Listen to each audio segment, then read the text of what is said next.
Hello, dear student. Good afternoon. Welcome to Inspire Academy Balaghat. I am हिमांगनी Rahangdale. बच्चों, सबसे पहले तो आप सभी को स्वतंत्रता दिवस की हार्दिक हार्दिक शुभकामनाएं। आप सभी जानते ही होंगे कि 15 अगस्त 1947 को हमारा देश क्या हुआ था, स्वतंत्र हुआ था। इसी उपलक्ष्य में हम लोग 15 अगस्त को क्या मनाते हैं, स्वतंत्रता दिवस मनाते हैं और ध्वजारोहण करते हैं। ठीक है, तो आप सभी को बहुत बहुत शुभकामनाएं स्वतंत्रता दिवस की। आज हम लोग क्लास करने वाले हैं या पढ़ने वाले हैं क्या, fertilisation and implantation. Gamete formation के बाद जो नेक्स्ट स्टेप होती है हमारी कि हमको फीमेल गेमिट और मेल गेमिट को क्या करना है, मिलाना है, जिससे कि आगे जो है वो नए जीव का, नए ह्यूमन का जो है प्रोडक्शन कर सके या फॉर्मेशन कर सके। तो इसके लिए सबसे पहली चीज़ होनी चाहिए गेमिट फॉर्मेशन के बाद में क्या, फर्टिलाइजेशन। ठीक है, तो आज हम लोग बात करने वाले हैं फर्टिलाइजेशन की। आप सभी लोग रेडी हो गए, क्योंकि आप सभी को पता है पीएनएसटी का सिलेबस चेंज हो चुका है और पीएनएसटी में 12th का जो टॉपिक है, फर्स्ट टॉपिक जूलॉजी का, जिसमें हम लोग पढ़ रहे हैं human reproductive system.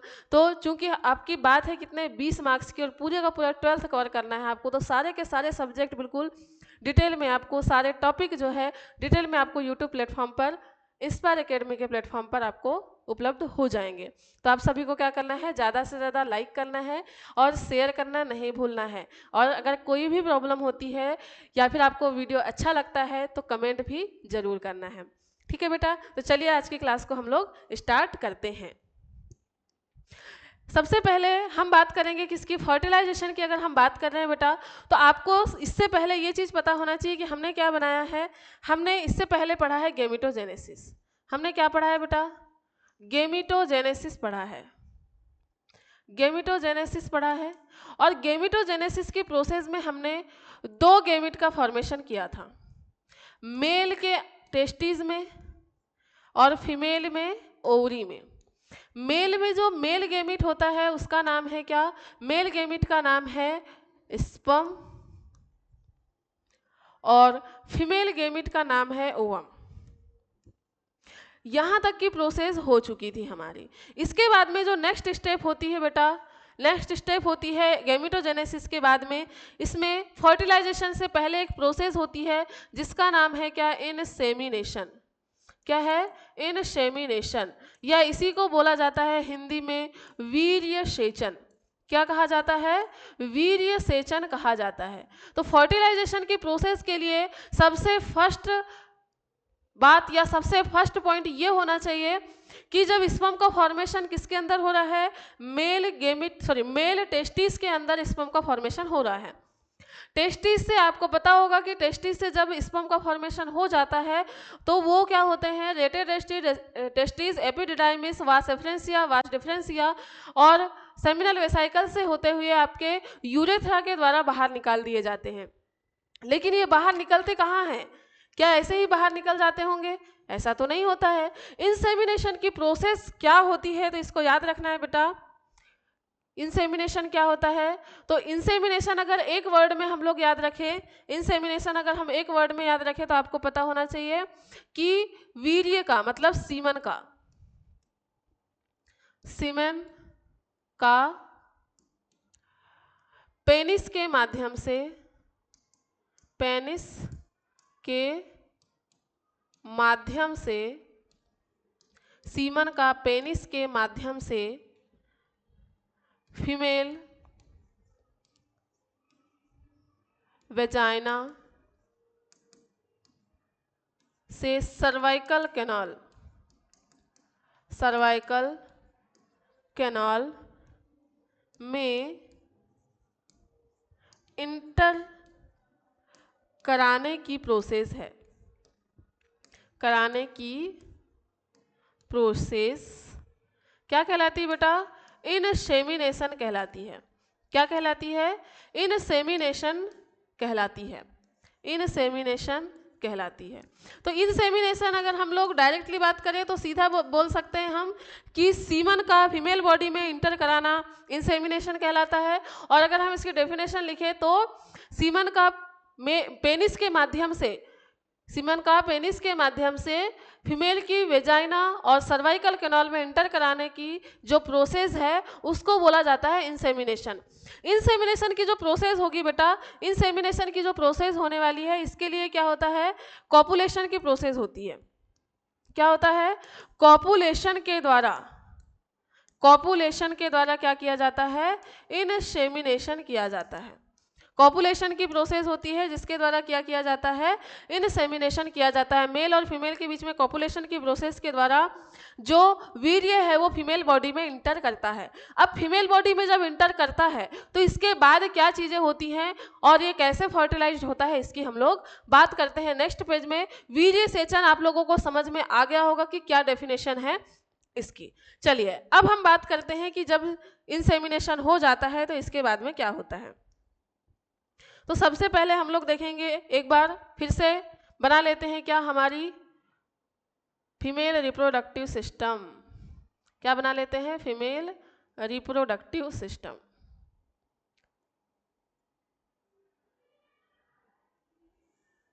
Female reproductive system.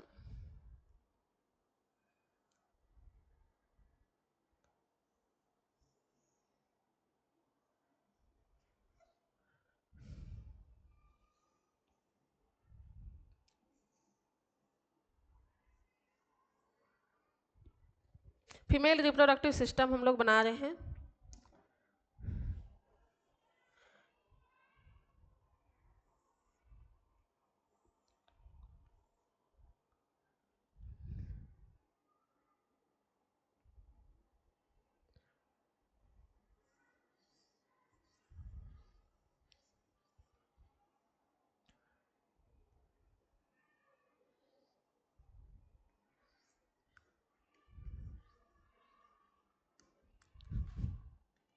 ठीक है, इसी के आगे है क्या, वेजाइना।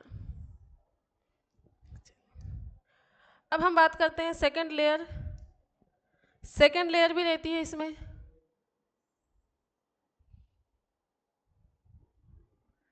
Colour change.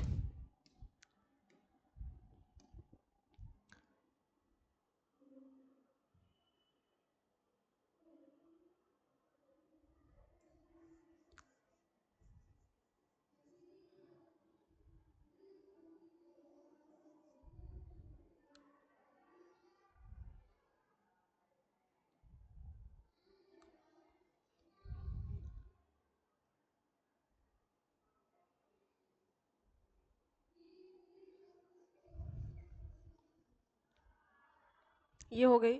और इसके बाद में बेटा इसका क्या होता है, एंडोमेट्रियम।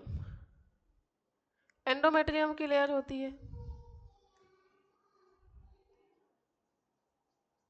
इस तरीके से आपका क्या होता है, यूटेरस होता है।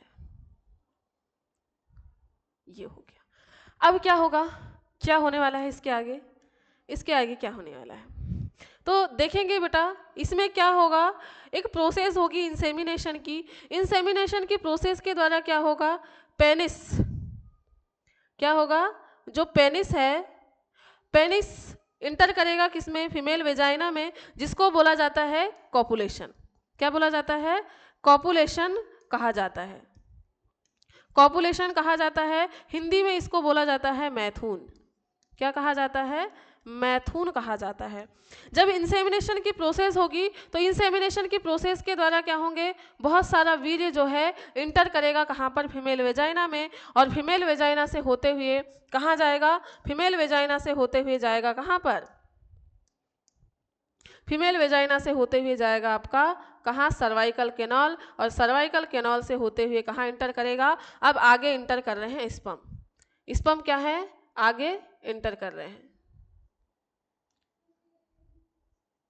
आगे इंटर करेंगे स्पर्म, यहाँ से इंटर कर रहे हैं, सीमन यहाँ से इंटर कर रहा है। अब स्पर्म इधर जाएंगे। अब स्पर्म जो है यूटेरस में जैसे ही इंटर करते हैं, ये वाली जो प्रोसेस हो रही है ये प्रोसेस कहलाती है इंसेमिनेशन। क्या कहलाती है, इनसेमिनेशन कहलाती है। क्या कहलाएगी बेटा, इनसेमिनेशन कहलाती है। तो गेमिट फॉर्मेशन के बाद में कॉपुलेशन, कॉपुलेशन के बाद में क्या होता है, इंसेमिनेशन की प्रोसेस होती है। अब इंसेमिनेशन में के बाद में यहाँ पर आपको याद रखना है, यहाँ पर क्या है, एग है, यहाँ पर क्या है, एग है, यहां पर एग है, एग, ये क्या है, एग है। इसका, इस संरचना का नाम क्या है, एम्पूला। क्या है इस संरचना का नाम, एम्पूला। एम्पूला में जो है नई नवेली दुल्हन जो है वेट कर रही है किसका, दूल्हे का। एम्पूला में नई नवेली दुल्हन वेट कर रही है किसका, दूल्हे का। और दूल्हा कौन है, दूल्हा है स्पर्म, जो क्या है बारात के साथ में इंटर कर रहा है, बारात के साथ में इंटर कर रहा है, और उसका नाम क्या है, स्पर्म। अब क्या होगा थोड़ा सा समझिएगा, उसके बाद में हम इसकी बातें करेंगे। इसमें क्या होगा बेटा, जैसे ही स्पर्म यहाँ से इंटर कर रहे हैं, स्पर्म इंटर करेंगे तो मेरे को बताओ, जैसे ही यूटेरस वाले पार्ट में इंटर करेंगे, और जो स्पर्म है जरूरी थोड़े ना है कि आपकी बॉडी उसको पहचानती होगी। अगर आपने ब्लड ग्रुप पढ़ा होगा तो आपको पता होगा कि आपकी बॉडी के अंदर जो है वो एक सेना तैयार है जिसको बोला जाता है क्या, WBC। तो जैसे ही इंसेमिनेशन की प्रोसेस होती है, इंसेमिनेशन की प्रोसेस के बाद, आफ्टर इंसेमिनेशन, आफ्टर इंसेमिनेशन क्या होता है, आफ्टर इंसेमिनेशन क्या होगा बेटा, जो स्पर्म है, स्पर्म कहां पर इंटर करेंगे, यूटेरस में इंटर करेंगे। यूटेरस में क्या करते हैं, इंटर करते हैं। अब चूंकि क्या है, यूटेरस की बात कर रहे हैं, तो यूटेरस की बात करें बेटा, तो यूटेरस में क्या है, दो प्रकार के, मतलब कुल मिला के क्या है कि स्पर्म को रोकने के लिए, स्पर्म को रोकने के लिए, क्योंकि एक ड्रॉप, अगर एक बार इंसेमिनेशन की बात करें, एक बार में जो इंसेमिनेशन हो रहा है, इंसेमिनेशन में लगभग 200 से 300 करोड़ जो है स्पर्म इंटर करते हैं फीमेल बॉडी में। समझ रहे होंगे आप, 200 से 300 स्पर्म आपके एक बार के इंसेमिनेशन या एक कॉपुलेशन के दौरान जो है 200 से 300 करोड़ स्पर्म आपकी फीमेल बॉडी में इंटर करते हैं। फीमेल बॉडी में जब इंटर करते हैं बेटा, तो फीमेल बॉडी क्या काम करती है, इसका अपोज करती है। फीमेल बॉडी क्या करेगी, इसका अपोज करती है, क्योंकि यूटेरस में जैसे ही आपके स्पर्म आते हैं तो यूटेरस का जो सबसे पहला जो इसको रोकने का काम करने के लिए जो चीज है, जो एटमॉस्फेयर है, चूंकि यूटेरस का एटमॉस्फेयर कैसा होता है, यूटेरस का एटमॉस्फेयर एसिडिक होता है। कैसा होता है, एसिडिक होता है। अब यूटेरस का एटमॉस्फेयर एसिडिक होता है, जिसके कारण क्या होता है, स्पर्म सर्वाइव नहीं कर पाते। स्पर्म कैसे नहीं कर पाते हैं, स्पर्म एसिडिक नेचर में जो है वो सर्वाइव नहीं कर पाते। क्या नहीं कर पाते, सर्वाइव नहीं कर पाते हैं। सर्वाइव नहीं कर पाएंगे तो क्या होगा, यहाँ पर तो बहुत सारे स्पर्म आपके मरने लगेंगे, बहुत सारे स्पर्म डेड हो जाएंगे। किस कारण से, पहला रीजन हुआ कि एसिडिक नेचर आपके जो यूटेरस है, यूटेरस का नेचर जो है वो एसिडिक नेचर है, इस कारण से बहुत सारे स्पर्म वहां पर कैसे हो गए, डेड हो गए। इसके बाद में कुछ जो सेल हैं आपकी, जो एंडोमेट्रियम मायोमेट्रियम है, यहाँ पर जो सेल्स हैं, यहाँ पर क्या होता है, बहुत सारी WBC सेल हैं। WBC जो सेल हैं वो भी एक्टिवेट हो जाती हैं।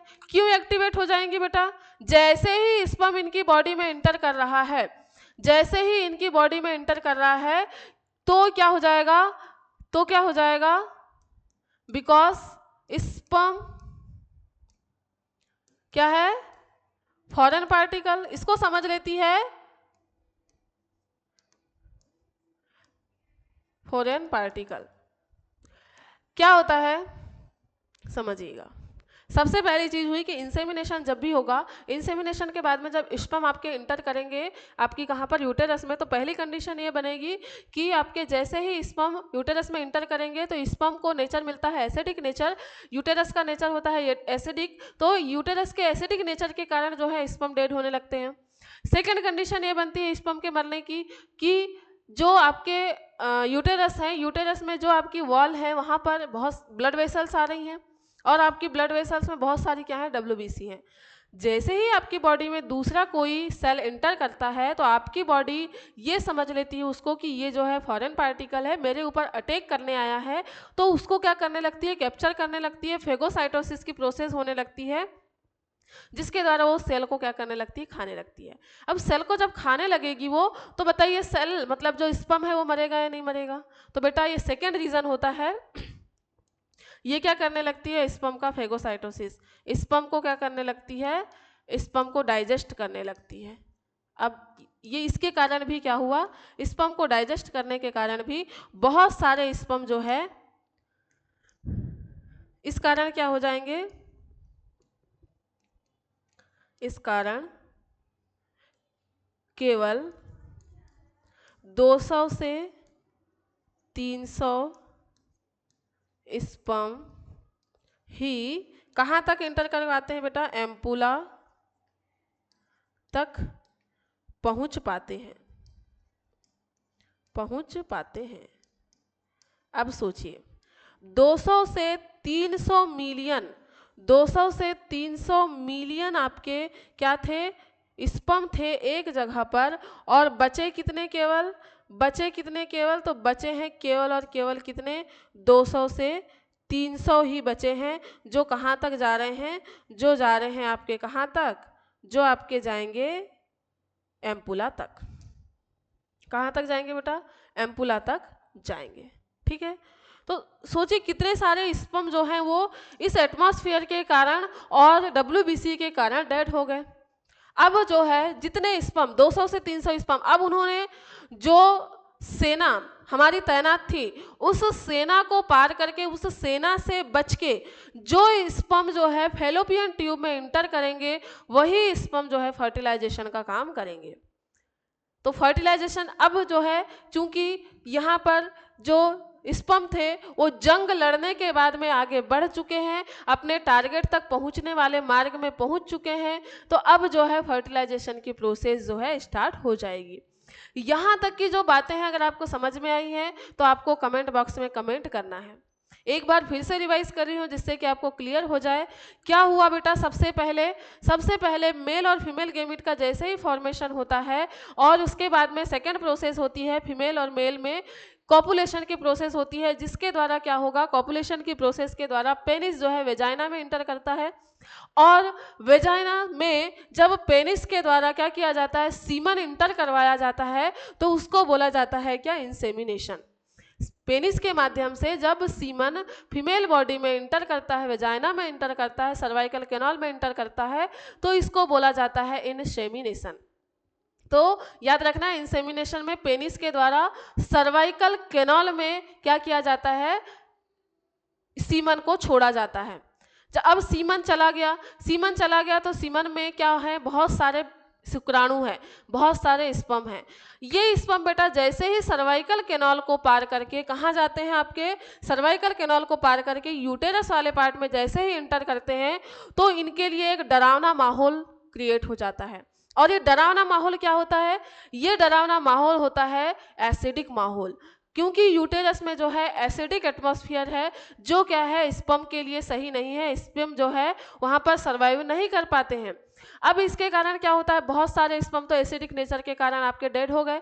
इसके बाद में क्या होता है, जैसे ही ये आगे बढ़ते रहते हैं तो आपकी बॉडी के जो सेना है, जिसको आप बोलते हैं क्या, WBC को लगता है कि कोई मेरे ऊपर आक्रमण करने आ रहा है, कोई मेरे ऊपर आक्रमण करने आ रहा है, मेरी बॉडी पे आक्रमण कर रहा है, जिसके कारण क्या होता है, ये WBC स्पर्म पर अटैक करने लगते हैं। अब स्पर्म पर जब अटैक करेंगे बेटा, तो ये स्पर्म को क्या करने लगते हैं, मारने लगेंगे। अब WBC भी स्पर्म को मार रहा है, एसिडिक नेचर भी। अब दो लोग हो गए हैं एक के ऊपर, समझ रहे हो, एक स्पर्म को मारने के लिए दो सेना जो है उसके ऊपर तैनात है। तो बताओ स्पर्म जो है वो कितना सर्वाइव करेगा। तो इसमें से केवल और केवल ऐसे स्पर्म जो बहुत चालाक होंगे, हाँ, बहुत चालाक होंगे, जो इनमें से बच के निकल गए हैं, ऐसे ही स्पर्म केवल 200 से 300 स्पर्म जो है फैलोपियन ट्यूब में इंटर करते हैं। अब 2 फैलोपियन ट्यूब है आपकी, तो सॉरी 200 से 300 जो स्पर्म है वो दोनों साइड इंटर करेंगे, ऐसा तो नहीं होगा। उनको थोड़ी ना पता है कि किस साइड वाली जो ओवरी है उसने ओवम का रिलीज की है और किस साइड ओवरी जो है ओवम का रिलीज नहीं की है। तो दोनों साइड जाते हैं। तो आप मान लीजिए कि केवल और केवल 100 से 150 स्पर्म जो है वो ओवरी तक पहुंच पाते हैं। ठीक है, 100 से 150 स्पर्म ही ओवरी तक पहुंच पाते हैं। अब जब ओवरी तक पहुंच जाएंगे तो होता है क्या, फर्टिलाइजेशन की प्रोसेस। ठीक है, यहां तक की चीजें आपकी समझ में आई होंगी। तो आपको याद रखना है, ये बिल्कुल इंपॉर्टेंट है कि क्या स्पर्म जो है यूटेरस में जैसे इंटर करते हैं तो यूटेरस का एटमॉस्फेयर जो एसिडिक होता है, जिसके कारण स्पर्म जो है सर्वाइव नहीं कर पाते हैं। क्या नहीं कर पाते हैं? सर्वाइव नहीं कर पाते हैं। और WBC की सेल एक्टिवेट हो जाती हैं, जिसके कारण, क्योंकि ये सोच लेती हैं कि क्या है, स्पर्म जो है फॉरेन पार्टिकल है, स्पर्म फॉरेन पार्टिकल है, ये समझकर क्या करती है, उन पर अटैक कर देती है और स्पर्म को डाइजेस्ट कर देती है, स्पर्म को मार देती है, जिसके कारण केवल और केवल 200 से 300 स्पर्म ही जो है एम्पुला तक पहुंच पाते हैं। ठीक है, क्या इतनी चीजें क्लियर हो पाई हैं? यहाँ ओवरी बना लेते हैं हम, ओवरी नहीं बनाया है हमने।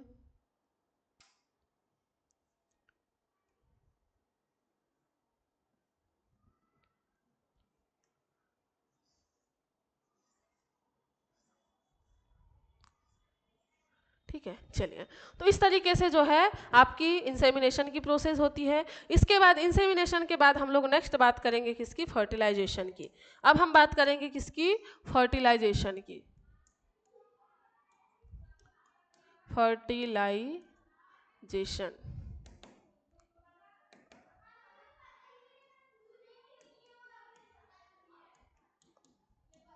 फर्टिलाइजेशन या निषेचन की बात करेंगे। फर्टिलाइजेशन या इसे ही कहा जाता है निषेचन। अब निषेचन कैसे होता है इसकी हम लोग बात करते हैं। निषेचन की बात करें तो सबसे पहले इसकी डेफिनेशन याद रखना है। डेफिनेशन क्या हो जाएगी बेटा? फेलोपियन एम्पुला में, फेलोपियन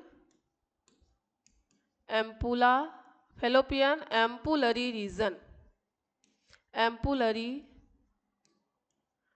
रीजन में स्पर्म एंड ओवम के मिलने की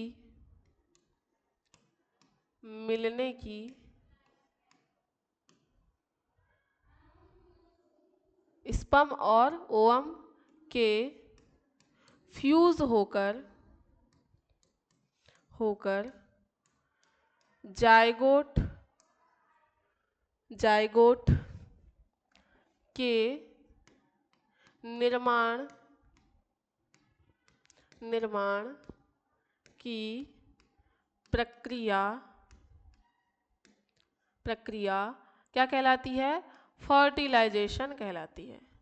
फर्टिलाइजेशन कहलाती है। तो फर्टिलाइजेशन क्या होता है इसके बारे में आपको सिर्फ एक बात पता होना चाहिए, क्या कि अगर मान लो एक क्या है, ओवम है, एक क्या है, ओवम, कुछ इस तरीके का ओवम था, आपको पता होना चाहिए। ओवम कैसे रिलीज हुआ था? ओवम के चारों तरफ क्या थी? Corona radiata, zona pellucida. तो ये है ओवम।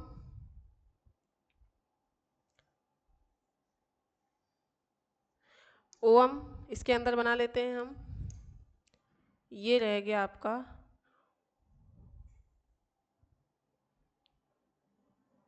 इस तरीके की कुछ संरचना बनेगी ओवम की।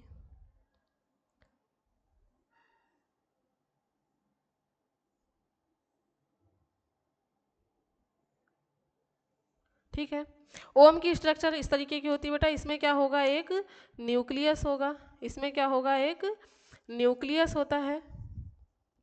इसको बोला जाता है सेकेंडरी oocyte। सेकेंडरी oocyte है ये सेकेंडरी oocyte हो गई। इसके बाद में इसके चारों तरफ जो है, इसके चारों तरफ क्या होती है? इसके चारों तरफ होती है कोरोना रेडिएटा। इसके चारों तरफ क्या हो जाएगी? Corona radiata. इस तरीके से कोरोना रेडिएटा। और कोरोना रेडिएटा के पास में अब आने वाले हैं कौन? स्पर्म। कौन आने वाले हैं बेटा? स्पर्म आने वाले हैं। क्या आने वाले हैं? स्पर्म आने वाले हैं।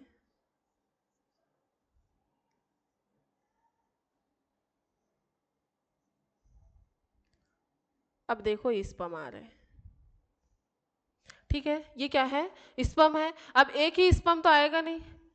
क्या एक ही स्पर्म आएगा कि इसके पास? एक ही स्पर्म तो आएगा नहीं, इसके पास तो बहुत सारे स्पर्म आएंगे, बहुत सारे स्पर्म आएंगे इस तरीके से।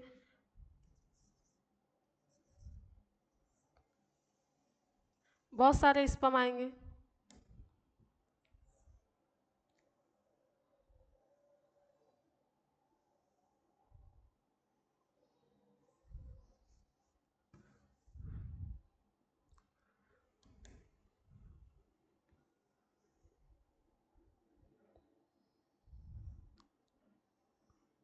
चलिए, इस तरीके से बहुत सारे स्पर्म जो है इसके ऊपर क्या कर रहे हैं? अटैक कर रहे हैं। अब इसके ऊपर बहुत सारे स्पर्म जब अटैक करेंगे तो क्या प्रोसेस होने वाली है? ये आगे चल के क्या करेंगे? ये आगे चल के जब दोनों मिल जाएंगे, स्पर्म का न्यूक्लियस आ जाएगा, स्पर्म का न्यूक्लियस आ जाएगा और ओवम का न्यूक्लियस यहाँ है, ओवम का न्यूक्लियस यहाँ है। ये जब दोनों फ्यूज हो जाएंगे और फ्यूज होकर क्या बनाएंगे? एक नई संरचना बनाएंगे जिसमें 2n क्रोमोसोम है। इसको बोला जाता है जाइगोट, और जाइगोट के फॉर्मेशन की प्रोसेस को कहा जाता है क्या? क्या बोला जाता है? फर्टिलाइजेशन कहा जाता है। ठीक है, चलिए इतना तो पता होगा। अब देखो क्या होता है। ये ओवम के स्ट्रक्चर है। ओवम के स्ट्रक्चर में फर्टिलाइजेशन की जो प्रोसेस है वो किस तरीके से कंप्लीट होती है इसकी हम लोग बात करते हैं। अब देखेंगे बेटा, आपके सामने एक ओवम को फर्टिलाइज करने के लिए बहुत सारे स्पर्म इसके ऊपर अटैक कर रहे हैं। एक ओवम को फर्टिलाइज करने के लिए बहुत सारे स्पर्म जो है इसमें अटैक कर रहे हैं। अब क्या होगा फर्टिलाइजेशन की प्रोसेस में? सबसे पहले स्टेप क्या होगी? स्टेप बाय स्टेप हम लोग देखते चलते हैं। फर्टिलाइजेशन में सबसे फर्स्ट स्टेप ये होगी कि सबसे पहले क्या होगा? आपका जो स्पर्म है, क्या? स्पर्म जो है एम्पुला में इंटर करेगा। कहाँ इंटर करेगा? एम्पुला में इंटर करेगा, एम्पुला में इंटर करेगा। सेकेंड स्टेप क्या हो जाएगी? एम्पुला में जब इंटर कर जाएगा तो किसके पास में आएगा? ओवम के कोरोना रेडिएटा, कोरोना रेडिएटा में आता है। अच्छा एक सेकेंड बेटा, एक थोड़ी सी छोटी सी चीज आपकी छूट चुकी है, आपकी छोटी सी चीज छूट चुकी है। इसको यहाँ पर मैं आपको बता रही हूँ कि हो क्या रहा है और कौन सी चीज़ छूटी है, तो थोड़ा सा ध्यान दीजिएगा। इसको बहुत इंपॉर्टेंट है फर्टिलाइजेशन के लिए, तो इसको थोड़ा सा ध्यान दीजिएगा आप लोग।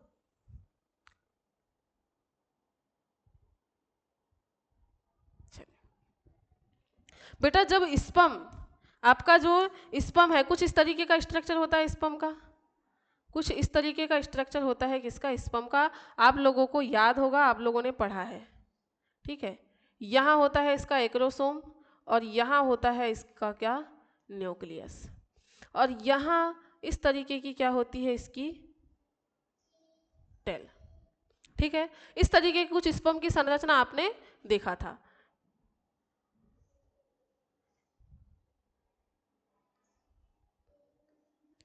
ये स्पर्म की संरचना। स्पर्म में क्या होता है? जैसे ही स्पर्म आपका इंटर करेगा, कहाँ पर स्पर्म इंटर करता है? आपके कहाँ? इसमें आपके यूटेरस में। तो यूटेरस में बेटा इसके एक्रोसोम को धो दिया जाता है। यूटेरस एक केमिकल का सिक्रेशन करता है। क्या करेगा? एक केमिकल सिक्रेट करता है, एक केमिकल सिक्रेट करता है जो स्पर्म की मेम्ब्रेन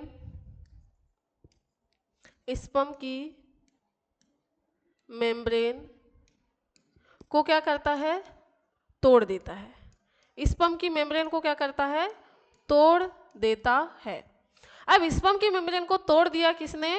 केमिकल जो यूटेरस के द्वारा निकल रहा था, वो जो केमिकल स्पर्म के द्वारा निकल रहा है, वो यूटेरस के द्वारा निकल रहा है, वो सेल मेम्ब्रेन को मान लो कि यहाँ से हटा दिया। इसने क्या किया, सेल मेम्ब्रेन को हटा दिया बेटा। तो सेल मेम्ब्रेन जब हट जाएगी तो बचेगा क्या, एक्रोसोम। और इसकी एक खास बात होती है कि जब एक्रोसोम एंटर करेगा, जब सेल मेम्ब्रेन के अंदर रहेगा एक्रोसोम, तो जो कोरोना रेडिएटा और जोना पेलुसिडा है ओवम के चारों तरफ, उसको तोड़ने में तो बहुत दिक्कत जाएगी, क्योंकि एक्रोसोम को क्या करना है, बहुत सारे एंजाइम्स छोड़ना है, जिसके कारण जोना पेलुसिडा आपकी जो है ब्रेकडाउन होगी और जो स्पर्म का न्यूक्लियस है वो अंदर इंटर करेगा। तो इसके लिए सबसे पहला काम स्टार्ट हो जाता है कहाँ से, यूटेरस से। यूटेरस के द्वारा एक केमिकल का सिक्रेशन होता है जो स्पर्म के चारों तरफ जो कार्बोहाइड्रेट और प्रोटीन की लेयर है उसको हटा देता है, और केवल एक्रोसोम जो है, जो इसका सिर वाला पार्ट है, ये ही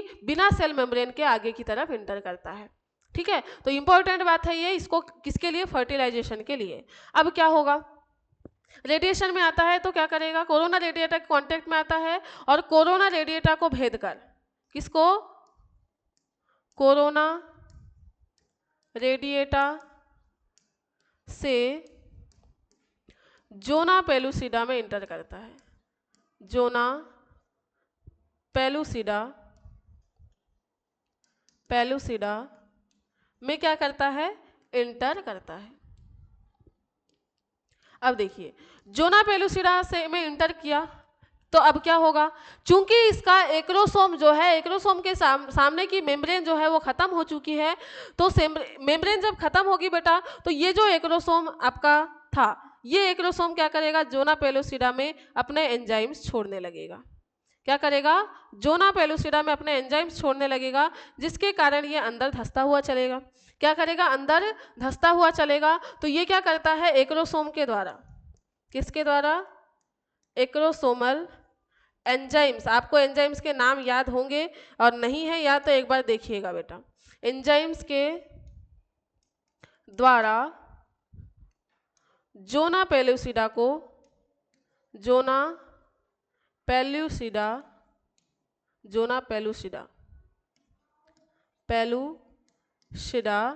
को क्रैक करता है। क्या करता है, क्रैक करता है। अब जब इसको क्रैक कर दिया तो नेक्स्ट स्टेप क्या हो जाएगी, अब बेटा जैसे ही क्रैक करता है तो ये पहुंच जाता है किसके पास में, सेल मेम्ब्रेन के पास में। और इस सेल मेम्ब्रेन से केवल और केवल जो है न्यूक्लियस का वाला पार्ट जो है इंटर करता है किसमें, आपके सेकेंडरी oocyte के साइटोप्लाज्म में। सेकेंडरी oocyte के साइटोप्लाज्म में केवल और केवल इस स्पर्म का न्यूक्लियस इंटर कर जाता है। अब बेटा जैसे ही न्यूक्लियस इंटर करता है तो नेक्स्ट स्टेप क्या होगी, यहीं पर लिखेंगे हम।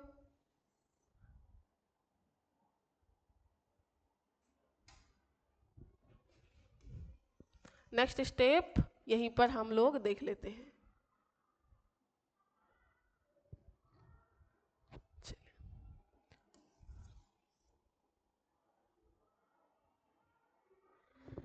अब क्या होगा, नेक्स्ट स्टेप क्या हो जाएगी, जैसे ही एक्रोसोम एंजाइम्स के द्वारा जोना पेलुसिडा को क्रैक किया गया तो क्या हुआ, ये किसके पास में पहुंच गया बेटा, सेल मेम्ब्रेन के पास में पहुंच गया।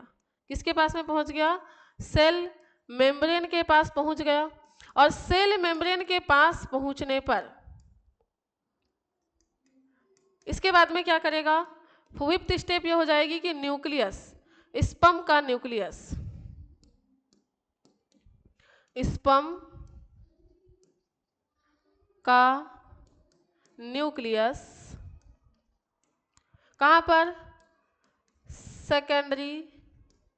सीधे लिख लेते हैं, एग में इंटर करेगा। एग में इंटर करता है। अब एग में जैसे ही इंटर करता है बेटा तो नेक्स्ट स्टेप क्या हो जाएगी, जैसे ही एग में इंटर करेगा तो सबसे पहले इसके ये जो आपकी सेल मेम्ब्रेन है, ये सेल मेम्ब्रेन जो है डिपोलराइज्ड हो जाएगी। जैसे ही क्या हुआ, आपका स्पर्म का जो न्यूक्लियस है वो इंटर किया तो इसको क्या कर दिया जाता है, इसको ब्लॉक कर दिया जाता है। क्या कर दिया जाता है, मेम्ब्रेन ब्लॉक कर दिया जाता है। मेम्ब्रेन ब्लॉक नेक्स्ट स्टेप क्या हो जाती है, मेम्ब्रेन ब्लॉक हो जाती है, डीपोलराइज्ड हो जाती है। कैसी हो जाती है, डीपोलराइज हो जाती है, जिसके कारण क्या होता है, दूसरा स्पर्म इंटर ना कर पाए, दूसरा स्पर्म क्या ना हो, स्पर्म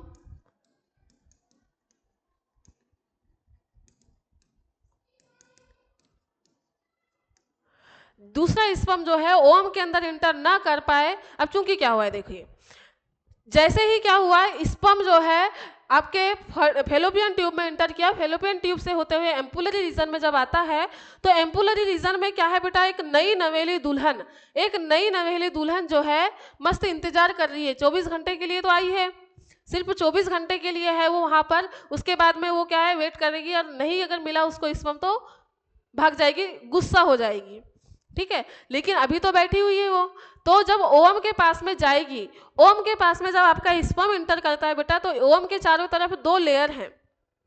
पहली लेयर है जिसका नाम है कोरोना रेडिएटा, जिससे होकर जो है सिर को घुसाकर क्या होगा, एक्रोसोम के माध्यम से स्पर्म जो है इंटर कर जाएगा किसके पास में, जोना पेलुसिडा के पास।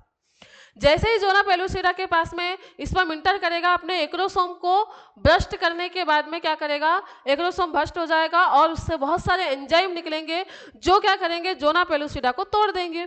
क्या करेंगे, इस जोना पेलुसिडा को जो है वो तोड़ देंगे। जब जोना पेलुसिडा टूट जाएगी बेटा, तो स्पर्म इंटर कर जाएगा सेल मेम्ब्रेन के पास। स्पर्म इंटर कर जाएगा किसके पास में, सेल मेम्ब्रेन के पास इंटर कर जाएगा, और सेल मेम्ब्रेन से जो है न्यूक्लियस, सेल मेम्ब्रेन से जो है ओवम स्पर्म का न्यूक्लियस जो है इंटर कर जाएगा कहां पर, एग के अंदर।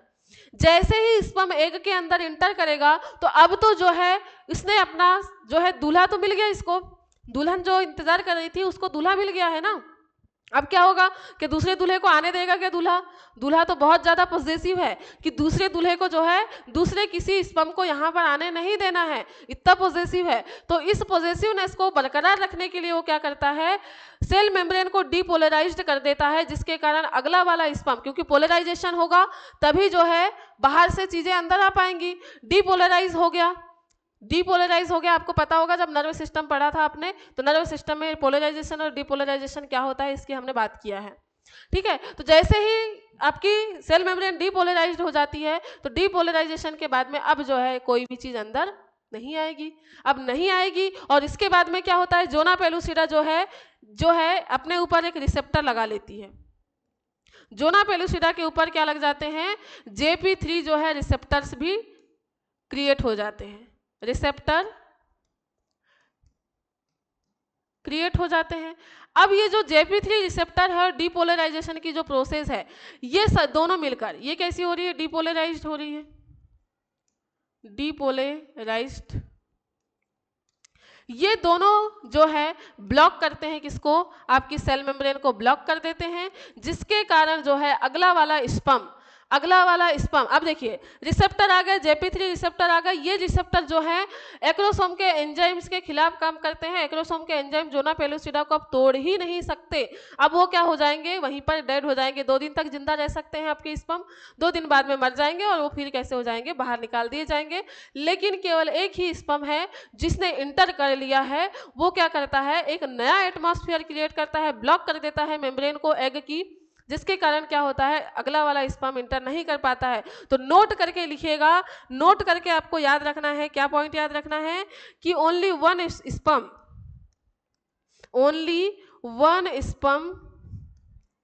कैन fertilized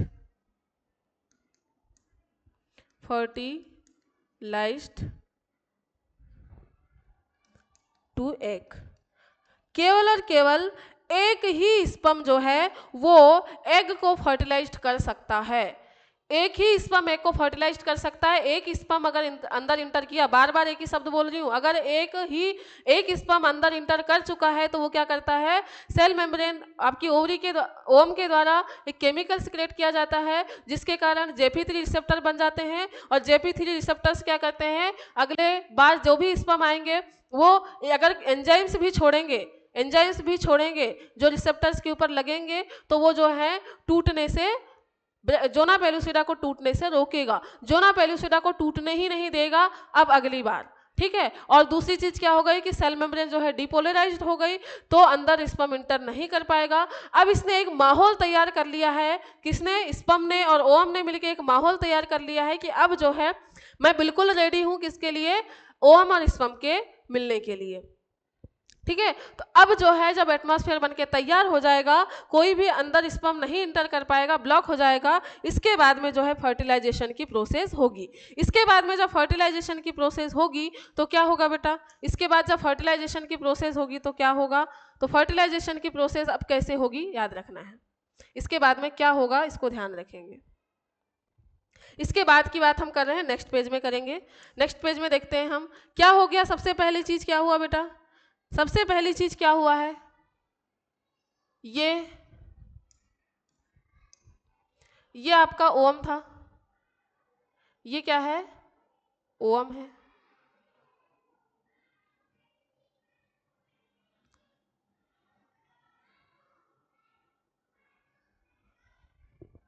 इसके अंदर क्या है, न्यूक्लियस, इसके अंदर क्या है, न्यूक्लियस है। इसके चारों तरफ एक लेयर है,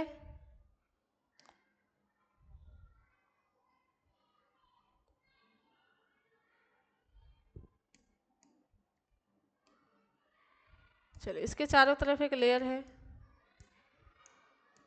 एक सेकेंड,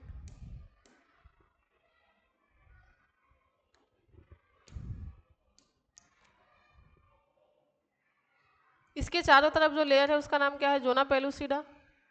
क्या है, जोना पेलुसिडा।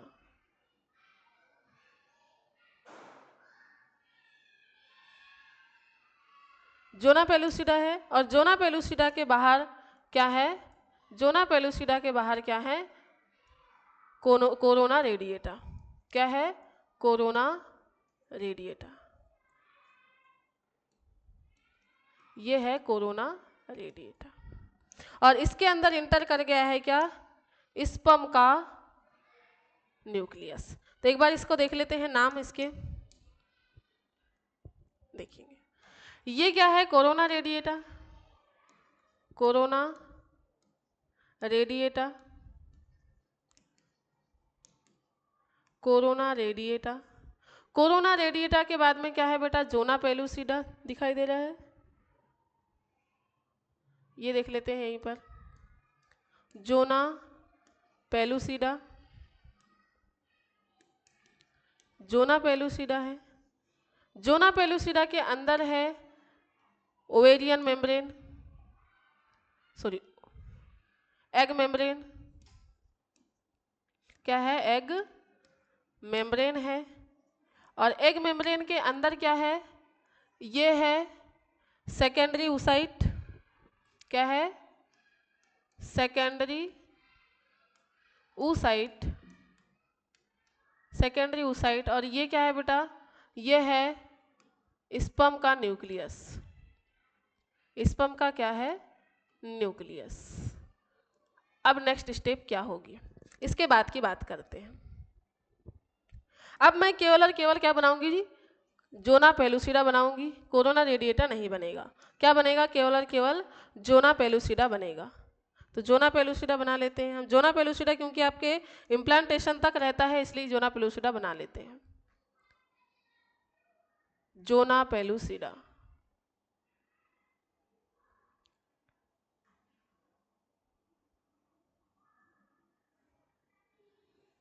ये है आपका जोना पेलुसिडा। जोना पेलुसिडा के अंदर है क्या, एग मेम्ब्रेन, एक मेम्ब्रेन है। और इसके अंदर है क्या, सेकेंडरी ऊसाइट। क्या है, सेकेंडरी ऊसाइट। अब सेकेंडरी ऊसाइट के बाद में हम क्या देख लेते हैं, इसमें सबसे पहले क्या है, एक स्पर्म है।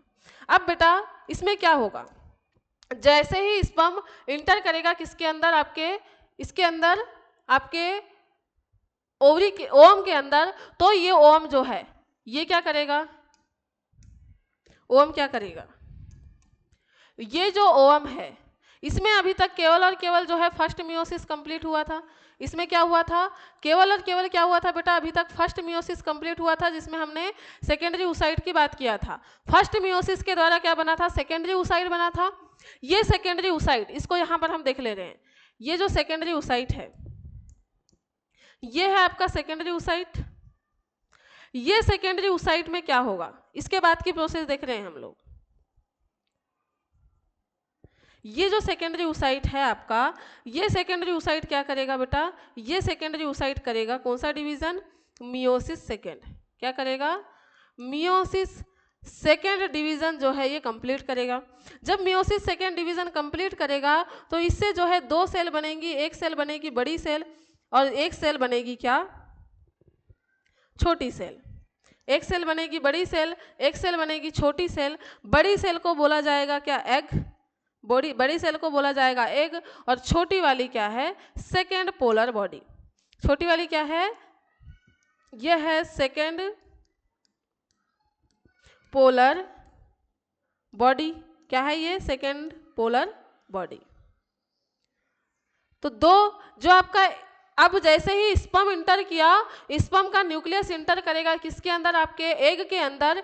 तो एग के अंदर जो सेकेंडरी oocyte अभी मियोसिस फर्स्ट करने के बाद में शांति से बैठा हुआ था, अब वो क्या करेगा, मियोसिस सेकेंड को कंप्लीट करेगा। क्या करेगा, मियोसिस सेकेंड डिवीजन जो है वो कंप्लीट करेगा। क्योंकि आपको पता होना चाहिए कि मियोसिस जो है दो फेज में कंप्लीट होता है, मियोसिस फर्स्ट और मियोसिस सेकेंड। जब तक मियोसिस सेकेंड कंप्लीट नहीं होगा, मियोसिस डिवीजन कंप्लीट नहीं माना जाता है। और आपने जब ओवम का फॉर्मेशन किया था उस समय में केवल और केवल मियोसिस फर्स्ट कंप्लीट किया था, जिसके द्वारा सेकेंडरी oocyte का फॉर्मेशन हुआ था। उसको अगर आपको नहीं आ रहा है समझ में, मैं बार बार बोल रही हूँ, जब तक आपने पुराना वीडियो नहीं देखा होगा तब तक आपको ये चीज़ें समझ में नहीं आएंगी।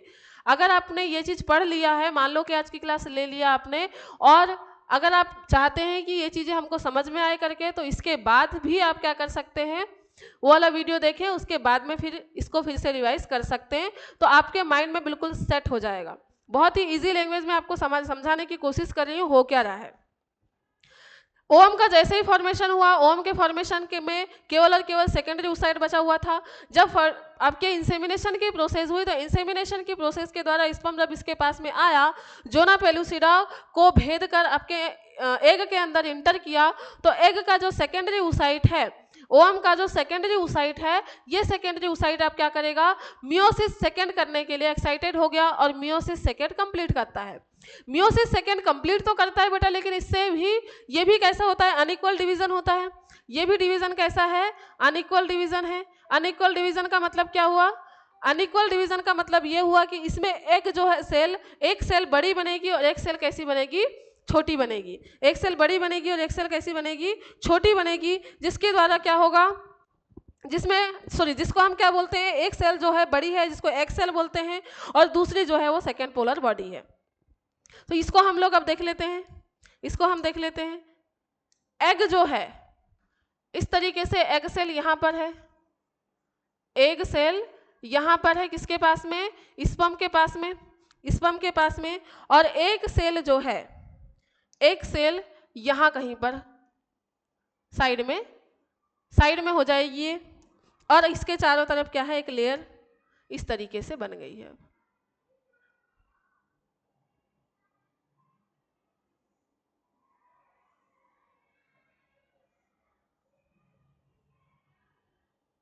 इस तरीके से क्या है, एक लेयर बन गई है। तो पोलर बॉडी जो है वो बेटा किनारे की तरफ अरेंज हो गई है। पोलर बॉडी क्या हुई है, किनारे की तरफ अरेंज हो गई है। और जो आपकी सेल थी, एग सेल, वो अब क्या करेगी, फर्टिलाइजेशन करेगी। एग सेल क्या करेगी, फर्टिलाइजेशन करेगी।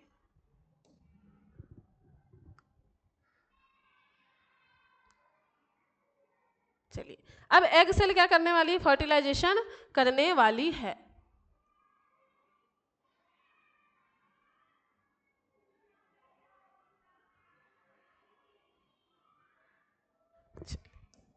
ये आपकी,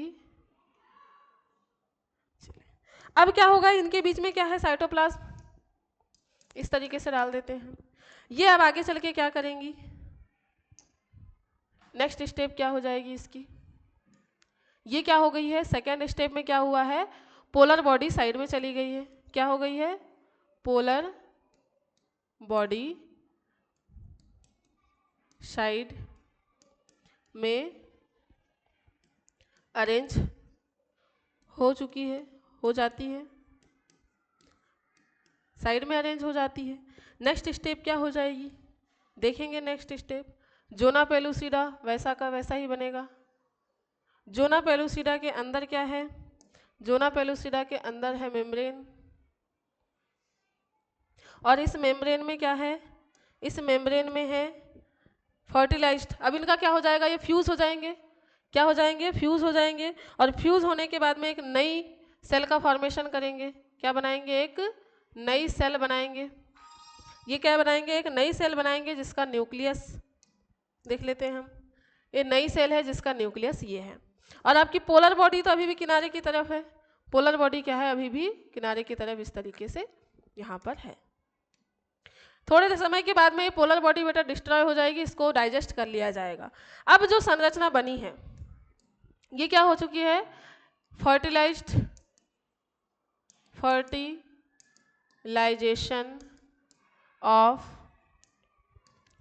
egg and sperm and formation of zygote. किसका फॉर्मेशन हो गया बेटा, अब फॉर्मेशन हो गया है किसका, जाइगोट का फॉर्मेशन हो चुका है। क्या बन गया है, जाइगोट बन चुका है। मतलब जाइगोट के बनने के बाद में ये जो संरचना है इसका नाम क्या है, ये संरचना है जाइगोट।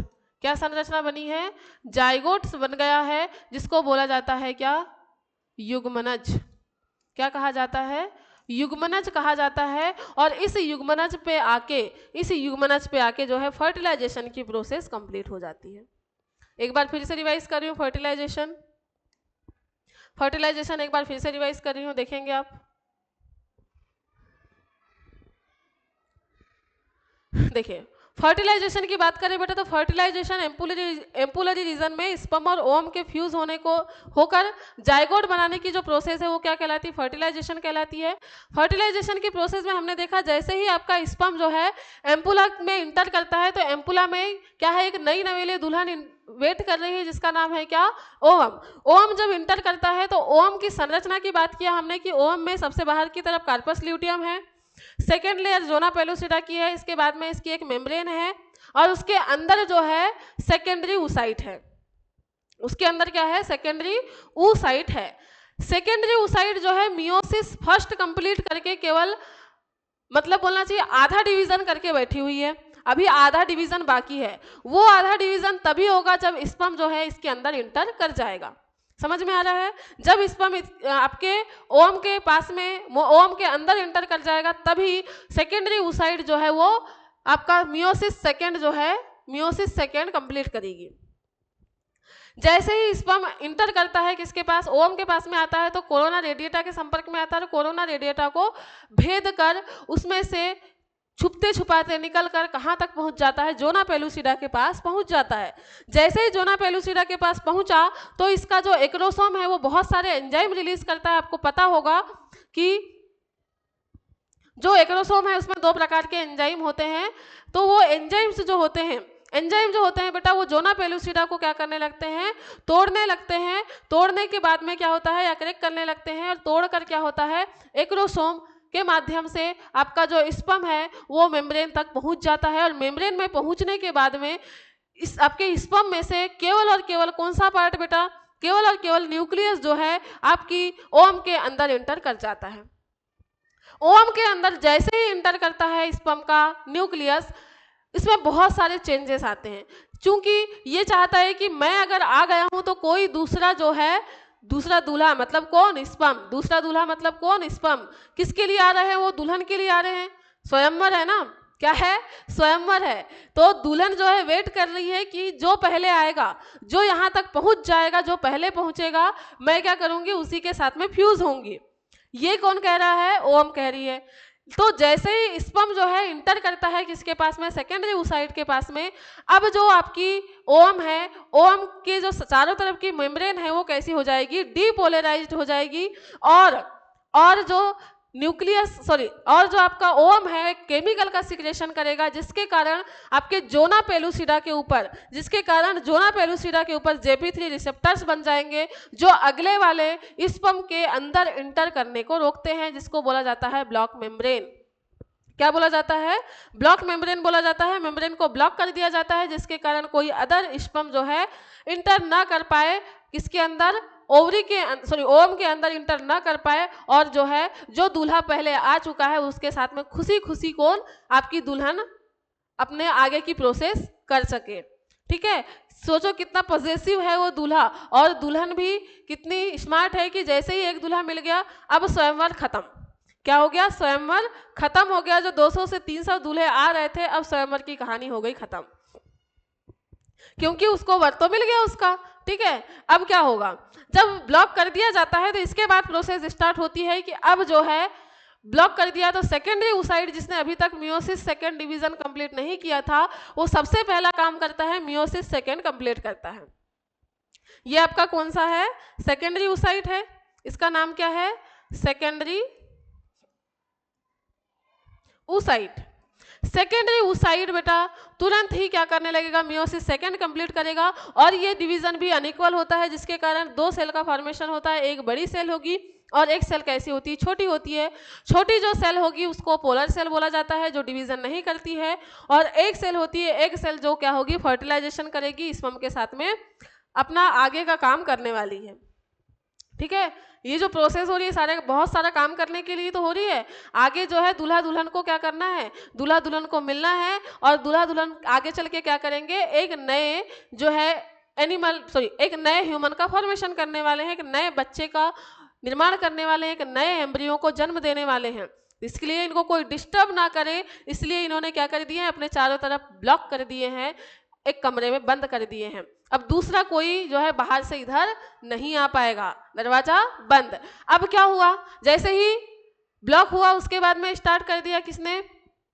आपके सेकेंडरी oocyte ने डिवीजन स्टार्ट कर दिया, और डिवीजन स्टार्ट करके एग का फॉर्मेशन कर लिया है। अब जो एग की सेल होगी बेटा, एग की सेल पोलर बॉडी तो किनारे की तरफ चली गई, पोलर बॉडी का कोई काम ही नहीं था। थोड़े समय बाद वो कैसी हो जाएगी? ऑटोमेटिक डिस्ट्रॉय हो जाएगी, डाइजेस्ट कर ली जाएगी। पोलर बॉडी जो है साइड में अरेंज हो जाती है, और इनके फर्टिलाइजेशन स्टार्ट हो जाता है। फर्टिलाइजेशन होने के बाद में एक नई संरचना बनती है, जिसको बोला जाता है क्या? जाइगोट। और जाइगोट के फॉर्मेशन के साथ ही जाइगोट जो है ये फर्स्ट जाइगोट जो है ये कैसी होती है? फर्स्ट सेल है, जिसके द्वारा आगे चल के किसका निर्माण होने वाला है? एक ह्यूमन बॉडी का निर्माण होने वाला है। तो हम बोलते हैं कि हर जीव की जो है, हर एनिमल की, हर जीव की, हर ऑर्गेनिज्म की स्मॉलेस्ट यूनिट जो है सेल है। तो हमारी स्मॉलेस्ट यूनिट जिसे हम सेल कह रहे हैं उसका नाम क्या है? जाइगोट है। अब बेटा जाइगोट तो बन गया, अब क्या हो गया? जाइगोट तो बन गया। अब इसके बाद में क्या प्रोसेस होगी? इसकी बात करते हैं। आप सभी को पता होगा एक चीज हमने पढ़ा था। क्या पढ़ा था बेटा? एक चीज हमने ये पढ़ा था कि जैसे ही क्या होता है, इधर प्राइमरी oocyte सेकेंडरी oocyte में कन्वर्ट होता है, फिर टर्सरी oocyte में, फिर उसके बाद में बनाता है क्या? Graafian follicle. क्या बनाता है? ग्राफियन फॉलिकल बनाता है। मेंस्ट्रुअल साइकिल में ये चीज़ें हमने कंप्लीट किया है। और ग्राफियन फॉलिकल से जैसे ही ओवम रिलीज होता है, तो ये आगे चल के एक लूटी हुई संरचना बनाती है, जिसको बोला जाता है क्या? Corpus luteum. क्या बोला जाता है? कार्पस ल्यूटियम बोला जाता है। और ये जो कार्पस ल्यूटियम है कितने दिनों तक? 7 + 7 14 डेज तक जो है जीवित रहती है। हमने बोला था 14 डेज वेट करती है किसका? 14 डेज तक वेट करती है किसका? 7 डेज के लिए वेट करती है इम्प्लांटेशन के लिए। उसको ऐसा लगता है कि 7 डेज के बाद में जो है इम्प्लांटेशन हो जाएगा, और इसके भी बाद 7 दिन तक, और क्या है 7 दिन धीरे धीरे करके जो है कार्पस ल्यूटियम डेड हो जाती है। इसकी बात हमने मेंस्ट्रुअल साइकिल में किया था। तो बेटा ये जो कार्पस ल्यूटियम है, जैसे ही फर्टिलाइजेशन होता है, फर्टिलाइजेशन के 7 दिन बाद तक जो है इम्प्लांटेशन की प्रोसेस होती है। तो इम्प्लांटेशन के लिए कौन तैयार कर रहा है? माहौल। इम्प्लांटेशन के लिए माहौल तैयार करने का काम कौन कर रहा है? यही कार्पस ल्यूटियम कर रहा है, क्योंकि यही कार्पस ल्यूटियम जो है प्रोजेस्टेरॉन का सिक्रेशन करता है। किसका सिक्रेशन करता है? प्रोजेस्टेरॉन का सिक्रेशन करता है। और ये प्रोजेस्टेरॉन जो है आपके एंडोमेट्रियम को, किसको बनाने के लिए? इस एंडोमेट्रियम को बनाती है। कौन सी एंडोमेट्रियम? ये जो एंडोमेट्रियम है इसको बनाने का काम किसका है? इस एंडोमेट्रियम को बनाने के लिए तैयार कर रही है। किसके लिए? बच्चा जो है, जो अभी जाइगोट बन के तैयार हुआ है, उसको ऐसा लग रहा है कि ये आगे चल के इम्प्लांटेशन होगा मेरे पास में, तो मैं इसकी ग्रोथ करने के लिए पहले ही एक माहौल तैयार कर लूँ। इसलिए जो है ये कार्पस ल्यूटियम एक बॉडी तैयार करती है, और एक कार्पस ल्यूटियम जो है एक हार्मोन का सिक्रेशन करती है, और एक एंडोमेट्रियम जो है लेयर बनाने का काम करने लगती है। तो इस बीच में जब ये एंडोमेट्रियम तैयार हो रहा है, ये जब एंडोमेट्रियम तैयार हो रहा है, उस बीच में एंडोमेट्रियम जब तैयार हो रहा है, उस बीच में क्या काम होता है तो देखेंगे। जाइगोट के फॉर्मेशन के बाद, किसकी बात कर रहे हैं हम? जाइगोट फॉर्मेशन के बाद की बात कर रहे हैं। After fertilisation, after fertilisation, fertilisation,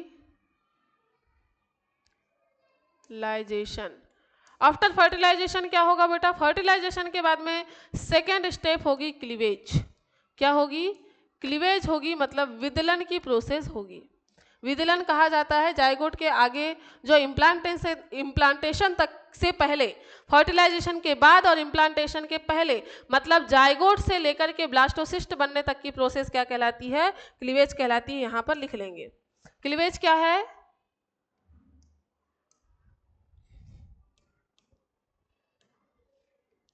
zygote से ब्लास्टोसिस्ट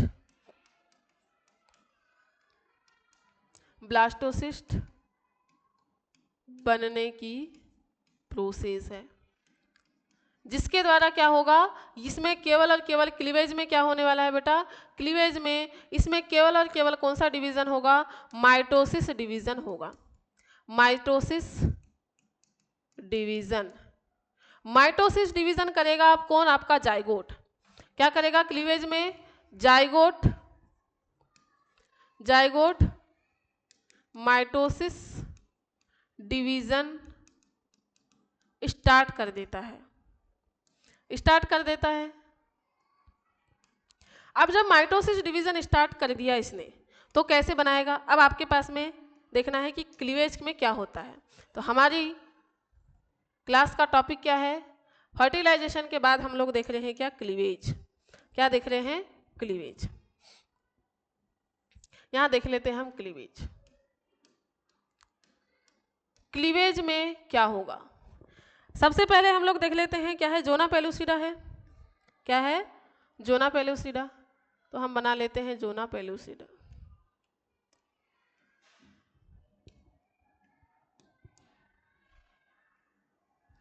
ये है जोना पेलुसिडा, इतनी ही बड़ी है बेटा जोना पेलुसिडा।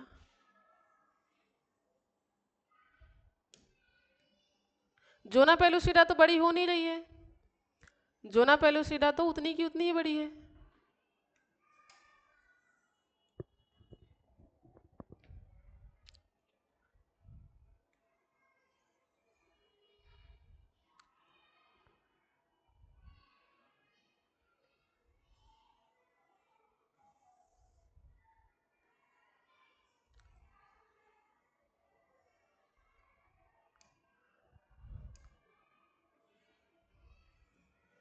चलिए तो देखते हैं हम लोग जोना पेलुसिडा। और जोना पेलुसिडा के अंदर क्या है? एक न्यूक्लियस। जोना पेलुसिडा के अंदर एक सेल है जिसका नाम है क्या? जाइगोट। ये सेल क्या करेगी? ये सेल क्या काम करेगी? जाइगोट का न्यूक्लियस,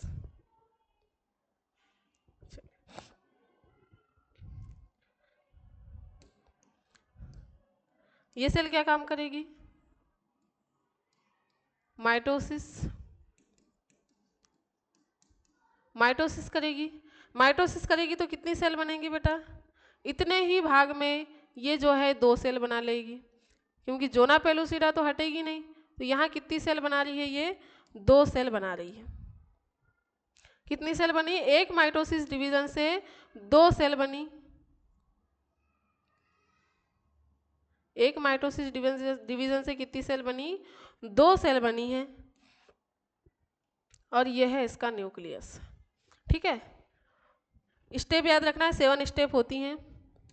ये देखिए, इसके बाद में इसके बाद में सेकेंड माइटोसिस होगा और माइटोसिस डिवीजन करेंगे।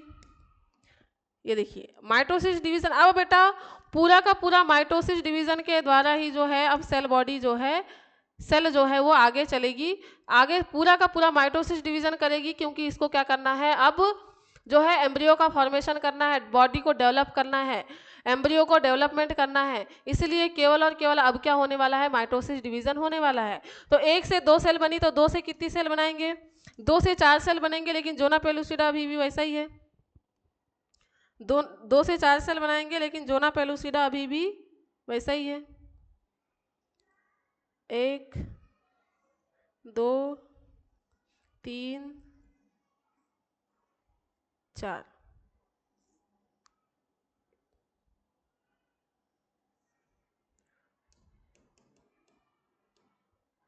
छोटा बना लेते हैं, 2 3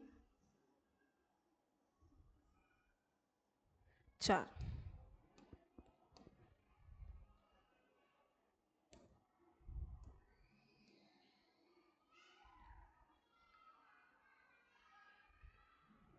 चलिए 4 सेल बन गए हैं, इनका न्यूक्लियस। फिर इसमें माइटोसिस होगा, फिर इसमें क्या होगा, माइटोसिस होगा, माइटोसिस। ये जब माइटोसिस होगा तो 4 सेल हैं, तो कितनी बना लेंगे, अब 4 सेल बना लेंगे, 8 सेल। कितनी सेल बना लेंगे बेटा, 4 5 6 7 8। कितनी सेल बन गई, 8 सेल बन गई। सेल का साइज छोटा हो रहा है, जगह बड़ी नहीं हो रही, सेल का नंबर बढ़ रहा है, साइज छोटा हो रहा है, नंबर बढ़ रहा है, साइज छोटा हो रहा है। अब देखिए, अब इतनी ही सेल है, नेक्स्ट स्टेप क्या हो जाएगी, आपकी जगह तो उतनी ही है। अब आगे क्या करेगा, ये फिर से माइटोसिस होगा, फिर से क्या होगा, माइटोसिस होगा। 7 डेज, जो 7 डेज के बाद इम्प्लांटेशन हो रहा है, तो ये 7 डेज में 7 स्टेप कौन सी बन रही है, इसकी बात करेंगे हम। इसके बाद में अब ये 8 थी, तो 8 से कितनी कोशिकाएं बनेंगी, 16। तो बना लेते हैं हम 16, 3 4 5 6 7 8 9 10 11 12 13 14 15 16।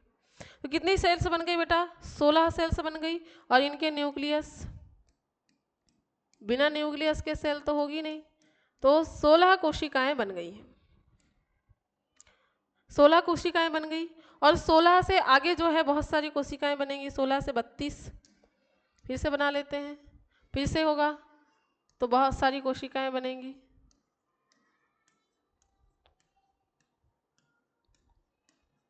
बहुत सारी कोशिकाएं लगातार ये जो है माइटोसिस डिवीजन करते हुए चलेगा। तो एक जो आपकी सॉलिड बॉल होती है, एक सॉलिड बॉल होती है, उस टाइप का स्ट्रक्चर बनके तैयार हो गया है। एक सॉलिड बॉल के आकार का स्ट्रक्चर बनके तैयार हो चुका है। माइटोसिस डिवीजन इसमें भी हो रहा है, ये भी क्या कर रही है, माइटोसिस डिवीजन कर रही है,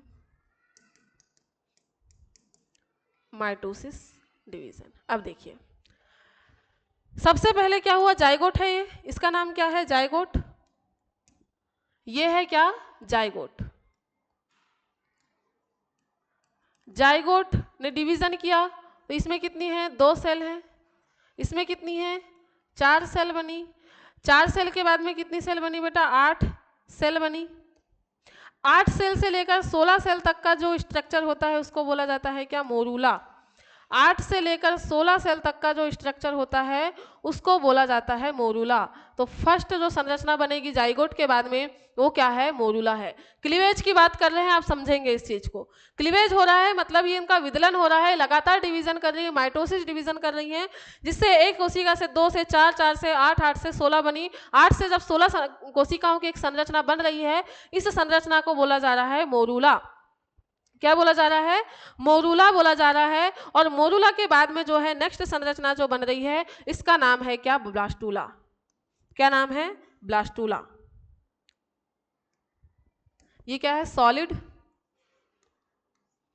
solid ball like structure, structure, solid ball like structure is called,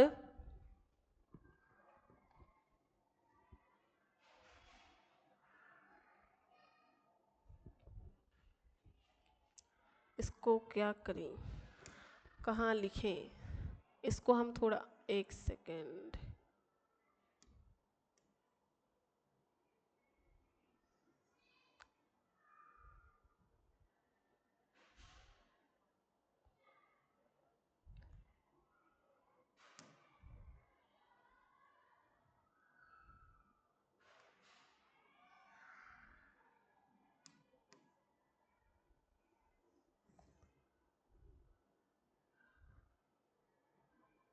चलिए ये क्या है? मोरूला है।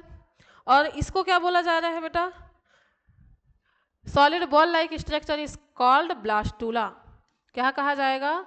ब्लास्टूला। तो ये जो संरचना बनी है इसका नाम क्या है? ब्लास्टूला। ये 6 नंबर का हो गया। कितनी हो गई आपकी? 6 संरचनाएं हो गई। ये है आपकी फर्स्ट, सेकेंड, थर्ड। ये धीरे धीरे आगे बढ़ते हुए चल रही बेटा। फेलोपियन ट्यूब से एम्पुला से बाहर निकल गई, फिर आगे आएगी, फिर आगे आएगी, आगे आएगी, थर्ड, फिर ये है क्या? फोर्थ, फिर ये है फिफ्थ, ये आगे आई। 6 जो है लगभग यूटेरस तक पहुंच चुकी है। लगभग यूटेरस तक आपकी 6वीं नंबर की संरचना पहुंच चुकी है। 6वें नंबर की संरचना लगभग यूटेरस तक पहुंच चुकी है। और अब बनेगी 7वीं संरचना। अब बनेगी कौन सी संरचना?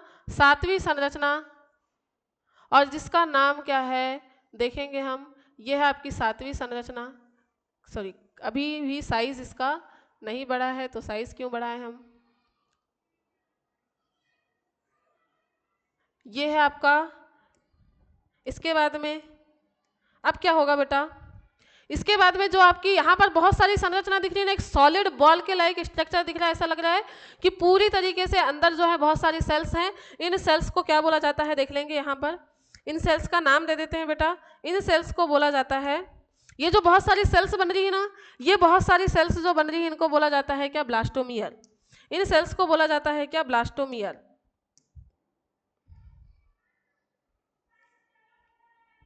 इन सेल्स का नाम दे देते हैं। इन सेल्स को बोला जाता है क्या? ब्लास्टोमियर। क्या कहा जाता है? ब्लास्टोमियर। ब्लास्टोमियर है ये। ब्लास्टोमियर सेल्स हैं बहुत सारी। ये जो ब्लास्टोमियर सेल्स हैं बेटा, ये ब्लास्टोमियर सेल्स जो हैं ये अब इस जोना पेलुसिडा के किनारे किनारे की तरफ इस तरीके से अरेंज हो जाएंगे। ये इस तरीके से क्या हो रही हैं? अरेंज हो रही हैं। ये अरेंज हो जाएंगी कौन सी? ब्लास्टोमियर्स। और कुछ जो सेल्स हैं, कुछ सेल्स जो हैं यहाँ पर देखने को मिलेंगी आपको इस तरीके से। कुछ सेल इस तरीके से आपको देखने को मिलेंगी। बाकी बची हुई सेल अरेंज हो गई हैं किनारे की तरफ, और कुछ सेल्स जो हैं बीच में हैं। इनके नाम देख लेते हैं हम। ये जो है इसका नाम क्या है बेटा? Zona pellucida. इसका नाम क्या है? Zona pellucida. सॉरी, ये जो संरचना है सबसे पहले इसका नाम देते हैं। ये संरचना का नाम क्या है? तो इसको बोला जाता है ब्लास्टोसिस्ट। क्या कहा जाएगा? दिख रहा है? हाँ, ब्लास्टोसिस्ट कहा जाता है। ये जो संरचना बनी है इसका नाम है क्या? ब्लास्टोसिस्ट। इस ब्लास्टोसिस्ट में कौन से स्ट्रक्चर हैं इसकी बात करते हैं। ये है आपकी जोना पेलुसिडा। क्या है? जोना पेलुसिडा सबसे बाहर की तरफ। ये जो बेटा किनारे की तरफ जो अरेंज हुई हैं सेल्स, उनको बोला जाता है ट्रोफोब्लास्ट सेल। किनारे की तरफ जो अरेंज हुई हैं उसको बोला जाता है ट्रोफोब्लास्ट। क्या बोला जाता है? लेयर का नाम है ट्रोफोब्लास्ट। और ये जो अंदर है गुच्छा शरीर का, सॉरी सेल्स का, उसको बोला जाता है इनर सेल मास। क्या कहा जाता है? इनर सेल मास कहा जाता है। इस तरीके की संरचना आपकी बनके तैयार हो गई है। इसको हम थोड़ा छोटा बना लेते हैं जिससे कि आपको समझने में दिक्कत ना हो। ये वाली संरचना को हम जैसा का वैसा ही रखते हैं, जिससे कि क्योंकि वो संरचना बेटा इम्प्लांटेशन करेगी। यही संरचना है जो क्या करने वाली है, इम्प्लांटेशन करने वाली है। चलिए, क्या हो रहा है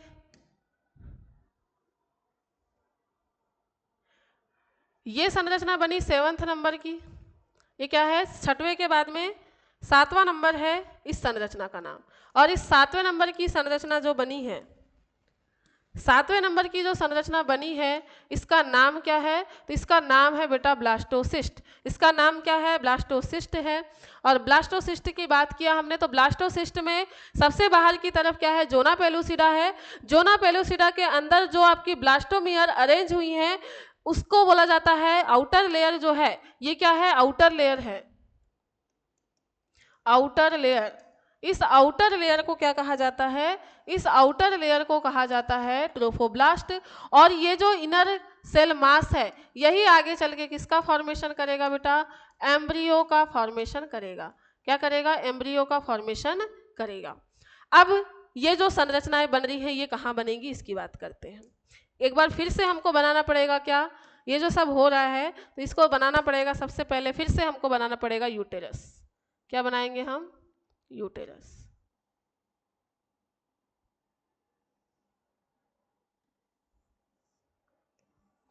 फिर से बना रहे हैं हम यूटेरस।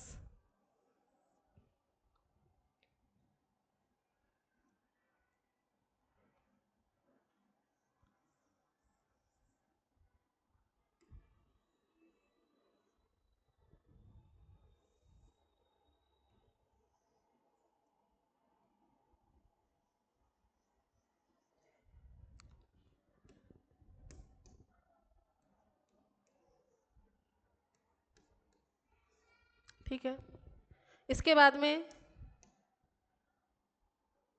एंडोमेट्रियम। एंडोमेट्रियम क्लीवेज की प्रोसेस की बात कर रहे हैं हम लोग, है ना। तो एंडोमेट्रियम है,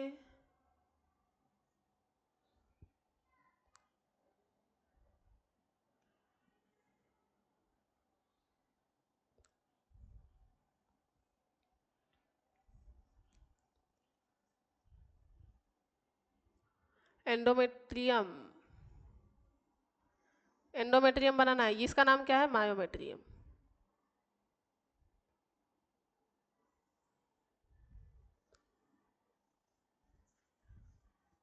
मायोमेट्रियम। अब क्या होगा बेटा, इसके अंदर है एंडोमेट्रियम, ये है एंडोमेट्रियम।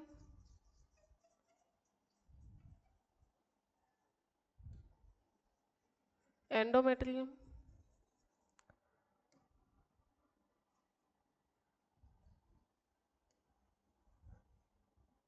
एंडोमेट्रियम। अब देखेंगे 7 संरचनाएं बन रही हैं आपकी। यहाँ पर जाइगोट बनेगा, जाइगोट से फिर बनेगा आपकी 2 3 स्ट्रक्चर, 4 5 6, और 7वीं संरचना बन रही है कहाँ पर, यहाँ पर 7वीं संरचना बन रही है यहाँ पर, जिसमें किनारे की तरफ जो है, किनारे की तरफ जो सेल्स हैं उनको हमने बोला है क्या, ट्रोफोब्लास्ट। क्या कहा है, ट्रोफोब्लास्ट कहा है। और बीच में है, बीच में जो गुच्छा है उसको बोला इनर सेल मास। इस तरीके से एक संरचना बनके तैयार हो गई है। इस तरीके से क्या हो गई है, एक संरचना बनके तैयार हो गई है। और इसको बोला गया है क्या, ब्लास्टोसिस्ट।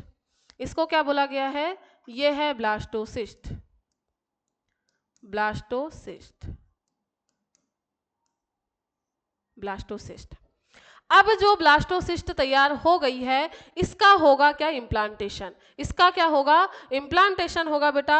और इम्प्लांटेशन की प्रोसेस में क्या होगा, तो इम्प्लांटेशन की प्रोसेस कैसे होगी, यहाँ पर जो है, अब सिर्फ जोना पेलुसिडा, अब जोना पेलुसिडा बिल्कुल भी नहीं जाएगा। अब क्या नहीं जाएगा, जोना पेलुसिडा बिल्कुल भी बाहर ही रह जाएगा। और जोना पेलुसिडा से बाहर निकलकर आपकी जो ट्रोफोब्लास्ट सेल हैं, ट्रोफोब्लास्ट सेल आपकी यहाँ पर धंसने लगेंगी।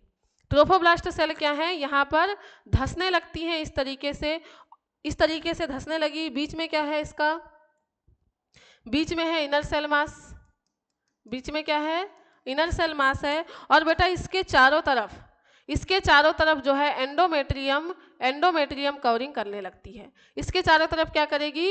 एंडोमेट्रियम कवरिंग करने लगती है। इसके चारों तरफ क्या कर रही है? एंडोमेट्रियम कवरिंग करने लगती है। एक काम कर रहे हैं हम, दिख नहीं रहा है इसीलिए जो ट्रोफोब्लास्ट सेल है उसको थोड़ा अलग कलर दे रहे हैं जिससे कि आपको दिख पाए। तो ये ट्रोफोब्लास्ट है, ट्रोफोब्लास्ट की लेयर है और इसके अंदर क्या है? इनर सेल मास है। ये ट्रोफोब्लास्ट है, इसके अंदर क्या है? इनर सेल मास है, इनर सेल मास है, इनर सेल मास है। और इसके ऊपर जो है अब जो एंडोमेट्रियम है इसको हटा देते हैं यहाँ से, अब इसका काम हो गया।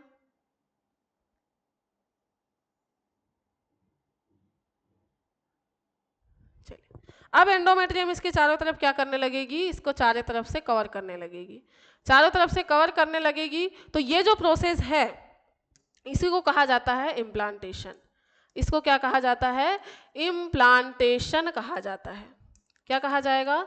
इम्प्लांटेशन कहा जाता है। ठीक है, तो इम्प्लांटेशन क्या हुआ बेटा? क्लीवेज के बाद ब्लास्टोसिस्ट में क्या होता है? ब्लास्टोसिस्ट में ट्रोफोब्लास्ट सेल्स और इनर सेल मास और बाहर की तरफ जोना पेलुसिडा होती है। जोना पेलुसिडा जो है बाहर ही रह जाती है। और जो ट्रोफोब्लास्ट है, ट्रोफोब्लास्ट जो है किसके साथ में? आपकी एंडोमेट्रियम के साथ में कनेक्ट होकर क्या हो जाता है? उसमें धस जाता है और एंडोमेट्रियम लगातार सेल डिवीजन करने लगती है। अब एंडोमेट्रियम क्या करेगी? डिवीजन स्टार्ट कर देगी। एंडोमेट्रियम क्या करेगी? डिवीजन स्टार्ट कर देगी और क्या करेगी? डिवीजन स्टार्ट करने के बाद में आपके ब्लास्टोसिस्ट को कवर करने लगेगी। क्या करेगी? ब्लास्टोसिस्ट को क्या करेगी? कवर करने लगेगी। ब्लास्टोसिस्ट जब कवर हो जाएगा बेटा तो अब इसमें क्या हो जाएगी? ग्रोथ स्टार्ट हो जाएगी और इस ग्रोथ को बोला जाता है क्या? इस ग्रोथ को बोला जाता है एम्ब्रियो डेवलपमेंट। तो एम्ब्रियो डेवलपमेंट की प्रोसेस जो है इस इम्प्लांटेशन के बाद होती है। आज का जो हमारा टॉपिक था फर्टिलाइजेशन और इम्प्लांटेशन, तो फर्टिलाइजेशन और इम्प्लांटेशन की जो प्रोसेस है आपको अच्छे से समझ में आई होगी, ऐसी आशा करती हूँ। एक बार फिर से मैं आपको फर्टिलाइजेशन के बाद में जो क्लीवेज की प्रोसेस है ये समझा रही हूँ। फर्टिलाइजेशन में क्या हुआ था? आपका स्पर्म जैसे ही इंटर किया उसके सिर को धो दिया गया, सेल मेम्ब्रेन हटा दी गई। स्पर्म अब इंटर करे ओम के पास में जैसे ही गए तो कोरोना रेडिएटा जोना पेलुसिडा से होते हुए सेल मेम्ब्रेन में इसका स्पर्म का न्यूक्लियस गया। उसके बाद में आपका सेकेंडरी ओसाइट जो है वो सेकेंडरी डिवीजन करके एग का फॉर्मेशन किया। दोनों ने फर्टिलाइजेशन किए और किसका फॉर्मेशन किए थे? जाइगोट का फॉर्मेशन किए थे। जाइगोट के फॉर्मेशन के बाद में और इम्प्लांटेशन के पहले एक प्रोसेस होती है जिसका नाम है क्या? क्लीवेज।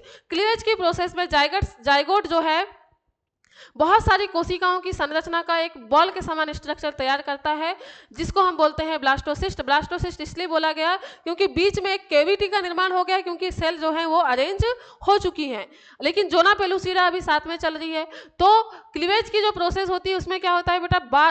लगातार कंटिन्यूअस जो है माइटोसिस डिवीजन होते हुए चलता है, जिससे जाइगोट से क्या बना? जाइगोट से 2 सेल बनी, 2 सेल से 4 सेल बनी, 4 सेल से 8, 8 से 16, 8 से 16 सेल जो बनती है उसको बोला जाता है क्या? मोरूला। 16 से आगे जितनी भी सेल बनेंगे उसको बोला जाता है क्या? ब्लास्टूला। क्या बोला जाएगा? ब्लास्टूला कहा जाता है। ब्लास्टूला आगे चल के इसकी जो सेल हैं किनारे की तरफ अरेंज होने लगती हैं, होने लगती हैं। क्यों? क्योंकि जोना पेलुसिडा को हमको हटाना भी तो है भाई, जोना पेलुसिडा थोड़ी ना इम्प्लांट होगी। तो इसीलिए क्या करती हैं ये जो सेल है जिनका नाम है क्या? Blastomere cell. जिसका नाम क्या है? ब्लास्टोमियर सेल है, किनारे की तरफ अरेंज होने लगती हैं और एक लेयर बना लेती हैं जिसको हमने बोला है ट्रोफोब्लास्ट। यही ट्रोफोब्लास्ट सेल आगे चल के क्या करेगी? प्लेसेंटा बनाएगी। ठीक है, और जो बीच में कुछ थोड़ी बहुत सी सेल बच गई हैं उसको बोला जाता है इनर सेल मास, और ये इनर सेल मास आगे चल के क्या बनाएगा? एम्ब्रियो बनाएगा। जैसे ही ये जो 7th स्ट्रक्चर है, ये स्ट्रक्चर किसके कांटेक्ट में आता है? आपके एंडोमेट्रियम के कांटेक्ट में आता है। एंडोमेट्रियम एक प्रकार का केमिकल रिलीज करती है बेटा, एक प्रकार का केमिकल रिलीज करती है जिसके कारण जो है जोना पेलुसिडा टूट जाती है और उसमें से क्या होता है? जो ट्रोफोब्लास्ट सेल के साथ में इनर सेल मास मतलब आपकी जो ब्लास्टोसिस्ट है वो ब्लास्टोसिस्ट बाहर निकलकर इम्प्लांट हो जाती है, धस जाती है किसमें? एंडोमेट्रियम में। एंडोमेट्रियम में जैसे ही धसती है ट्रोफोब्लास्ट सेल जो है कनेक्ट हो जाती है उसके साथ में, और एंडोमेट्रियम लगातार डिवीजन करके उसको कवर करने लगती है। उसको क्या करने लगती है? कवर करने लगती है, क्योंकि उसको क्या करना है? न्यूट्रिशन देना है, न्यूट्रिएंट प्रोवाइड करना है। तो इसके लिए क्या कर लेती है? चारों तरफ से कवरिंग कर लेती है, और इस प्रोसेस को ही कहा जाता है क्या? इम्प्लांटेशन। तो ब्लास्टोसिस्ट को एंडोमेट्रियम मतलब यूटेरस में क्या करना है? यूटेरस में धंसाने की जो प्रोसेस है, धंसने के बाद की जो प्रोसेस है, उसको बोला जाता है क्या? इम्प्लांटेशन। ठीक है, चलिए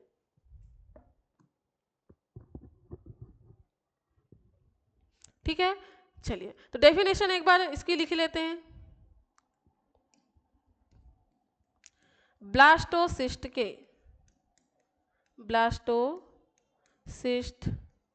के किससे? एंडोमेट्रियम से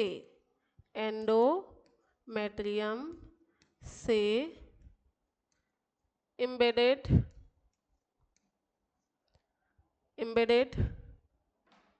होने की प्रोसेस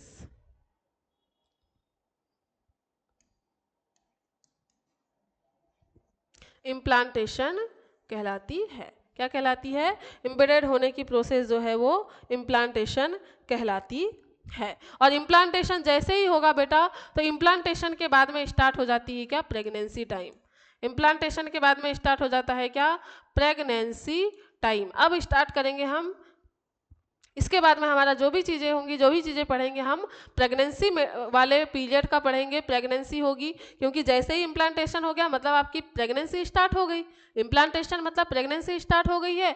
अब इसके बाद में क्या होता है? प्रेगनेंसी स्टार्ट हो गई मतलब अब इम्प्लांटेशन के बाद में कभी भी बेटा मेंस्ट्रुअल साइकिल नहीं आएगा। इस इम्प्लांटेशन के बाद क्या नहीं आता है? अब इम्प्लांटेशन तो हो चुका है। इम्प्लांटेशन हो चुका है मतलब क्या हुआ बेटा? इम्प्लांटेशन हो चुका है मतलब कार्पस ल्यूटियम अभी अब मरेगी नहीं, कार्पस ल्यूटियम डिस्ट्रॉय नहीं होगी। और कार्पस ल्यूटियम अगर डिस्ट्रॉय नहीं होगी तो एंडोमेट्रियम लगातार बनती हुई चलेगी, और कार्पस ल्यूटियम डिस्ट्रॉय नहीं होगी तो आगे चल के जो है फॉलिकल स्टिमुलेटिंग हार्मोन और ल्यूटिनाइजिंग हार्मोन जो सिक्रेट हो रहे थे वो सिक्रेट नहीं होंगे, और जो है आपका प्राइमरी oocyte ओवम का फॉर्मेशन नहीं करेगा, और सिर्फ क्या होगी? प्रेगनेंसी टाइम चलेगा। ठीक है, तो अब जो है इम्प्लांटेशन के बाद आपकी प्रेगनेंसी स्टार्ट हो चुकी है। कार्पस ल्यूटियम अब कंटिन्यूअसली क्या करेगा? बहुत ज़्यादा मात्रा में प्रोजेस्टेरोन का सिक्रेशन स्टार्ट कर देगा। ठीक है, प्रोजेस्टेरोन का सिक्रेशन स्टार्ट किया मतलब अब आगे जो है एम्ब्रियो डेवलपमेंट की प्रोसेस हो जाएगी। एम्ब्रियो डेवलपमेंट की प्रोसेस स्टार्ट हो जाएगी, क्योंकि अब इम्प्लांट हो गया है ना। अब जो है इम्प्लांटेशन के बाद में जो हो जाएगी, इसकी प्रोसेस स्टार्ट हो जाएगी, आपके एम्ब्रियो डेवलपमेंट की प्रोसेस स्टार्ट हो जाएगी। अब सिर्फ और सिर्फ एम्ब्रियो का क्या होने वाला है? डेवलपमेंट होने वाला है, मतलब प्रेगनेंसी पीरियड स्टार्ट होने वाला है। तो बेटा प्रेगनेंसी और एम्ब्रियो डेवलपमेंट की प्रोसेस जो है वो हम लोग नेक्स्ट लेक्चर में कंप्लीट करेंगे। आपको जो आज चीज़ें समझाया गया है फर्टिलाइजेशन एंड इम्प्लांटेशन, आशा करती हूँ कि आपको समझ में आया होगा और आप एग्जाम में इससे रिलेटेड क्वेश्चन बना पाएंगे। ठीक है, अगर आपने समझा है बेटा तो आप क्वेश्चन के आंसर जो है, जो 4 ऑप्शन दिए होते हैं उनको एलिगेट आराम से कर सकेंगे और आप सही आंसर लगा सकेंगे। 7 दिन बाद इम्प्लांटेशन होता है। इम्प्लांटेशन किसके? ओव्यूलेशन के 7 दिन बाद होता है। ये चीज मैंने आपको नोट करवा लिया है। ओव्यूलेशन के 7 days after ovulation, 7 days after 7 days of ovulation. Ovulation के 7 days के बाद क्या होता है? इम्प्लांटेशन होता है। ये याद रखना है। ठीक है, ये चीज आपको याद रखना है। और जैसे ही इम्प्लांटेशन होगा तो ये क्या करेगा? ह्यूमन कोरियोनिक गोनेडोट्रोपिन हार्मोन का सिक्रेशन करने लगेगा। इसका नाम क्या है? ह्यूमन कोरियोनिक, सॉरी अभी नहीं करेगा बेटा, अभी प्लेसेंटा का फॉर्मेशन होगा। सॉरी, 14 दिन के बाद में प्लेसेंटा का फॉर्मेशन, मतलब ह्यूमन कोरियोनिक गोनेडोट्रोपिन हार्मोन का सिक्रेशन होगा। अभी याद रखना है आपको कि अभी तो कार्पस ल्यूटियम जिंदा है, माफ कीजिएगा, अभी कुछ भी नहीं होने वाला है। इम्प्लांटेशन हुआ है केवल और केवल। प्रेगनेंसी पीरियड एम्ब्रियो डेवलपमेंट के टाइम में हम देखेंगे कि इसमें से कौन से हार्मोन सिक्रेट होते हैं और कैसे जो है प्रेगनेंसी जो है प्रेगनेंसी में आपके एम्ब्रियो का डेवलपमेंट होता है और कैसे कौन सा हार्मोन सीक्रेट होता है, प्लेसेंटा का फॉर्मेशन कैसे होता है। ठीक है, चलिए आज की क्लास को बेटा हम यहीं पर रोकते हैं, आज की क्लास यहीं पर ख़त्म करते हैं। अब हम नेक्स्ट क्लास में नेक्स्ट जो टॉपिक है हमारा, इसके बाद की जो प्रोसेस है वो देखेंगे नेक्स्ट आपके लेक्चर में। तो आज की क्लास के लिए इतना ही। आप लोगों को क्या करना है, ज़्यादा से ज़्यादा शेयर करना है बेटा, आपके लिए बहुत मेहनत की जा रही है ना, जितना भी हो सकता है अपनी तरफ से मेहनत की जा रही है, जिससे कि आप अच्छे से अच्छा अपना क्या कर सके, बेस्ट दे सके एग्ज़ाम में। तो इसीलिए क्या करना है, आपको भी थोड़ा सा रिटर्न गिफ्ट देना है, क्या करके, शेयर करके।